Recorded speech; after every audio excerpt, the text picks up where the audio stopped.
Baik, di sini saya akan melanjutkan terkait backpropagation. Kita akan mengupdate bobot pada hidden layer. Jadi optimasi jaringan saraf tiruan melalui penurunan error dari output layer ke hidden layer. Baik, di sini ada arsitektur multi layer perseptor yang dimana kita punya inputnya itu ada 3, terus hidden layernya itu ada 2, terus output layernya itu ada 2.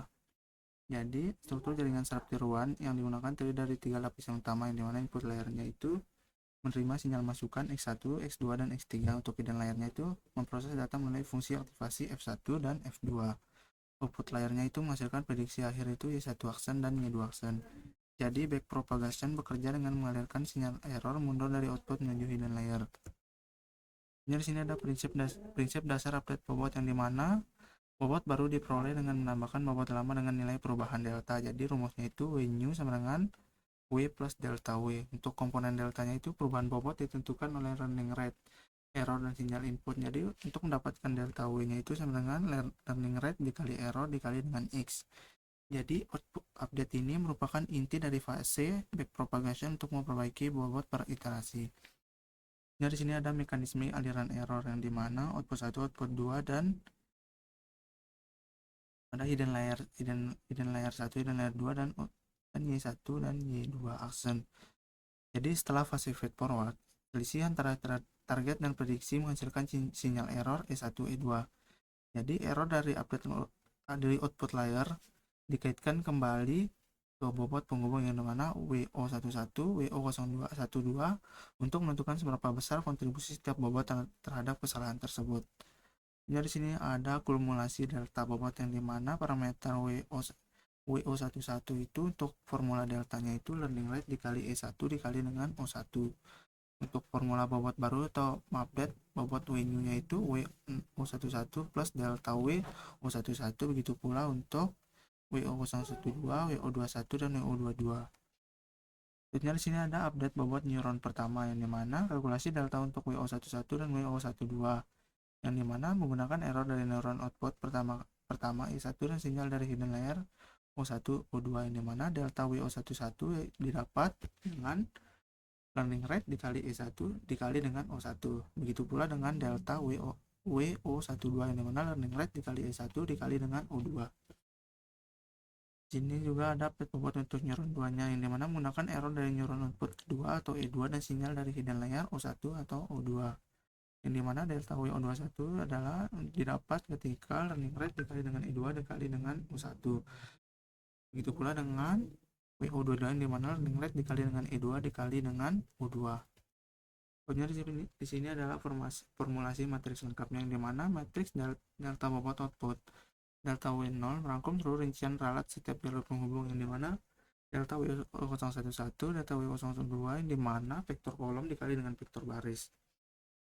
Dimana untuk mendapatkan nilai dari delta W011 itu yang dimana tadi learning rate dikali E1 dikali dengan O1. Begitu pula untuk mendapatkan delta W02 itu learning rate dikali dengan E1 atau error 1 dikali dengan O2 atau output 2. Jadi di sini adalah untuk simulasi formulasi matriks lengkapnya. Selanjutnya di sini ada akumulasi delta bobotnya. Di mana parameter bobotnya itu W011, di mana rumusnya itu learning rate kali E1 atau O1.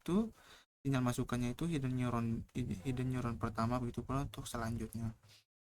Di sini ada efisiensi melalui matriks untuk mempercepat komputasi dalam skala besar perhitungan individu dikonversi menjadi operasi matriks, yang dimana di sini formulasi matriksnya itu dimana vektor kolom dikali dengan vektor baris yang dimana E1 dikali dengan 1, E2 dikali dengan O2, dimana E1 dikali dengan O1, E1 dikali dengan O1 punya E1 dikali dengan O2, E2 dikali dengan O01, E2 dikali dengan E02. Dimana di sini misalkan saya punya angka 1325 yang dimana 1 dikali 3, dimana di sini ada 1325, dimana 1 kali 3, 1 kali 5,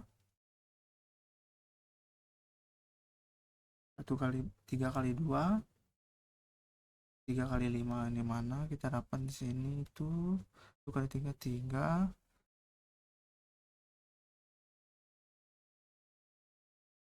1 kali 5 5, terus 2 kali 3 6, 2 kali 3 2 kali 3 6, terus 2 kali 5 sama dengan 15.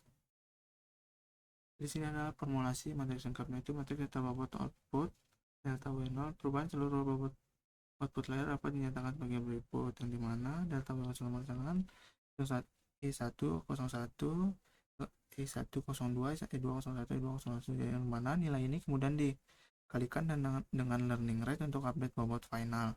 Dimana di sini ada formula final update-nya, yang dimana secara ringkas perubahan matriks bobot atau WNU didefinisikan sebagai delta W0 sama dengan learning rate dikali E dikali U transport atau matriks transport, yang dimana U pangkat T adalah transport dari matriks output hidden layer.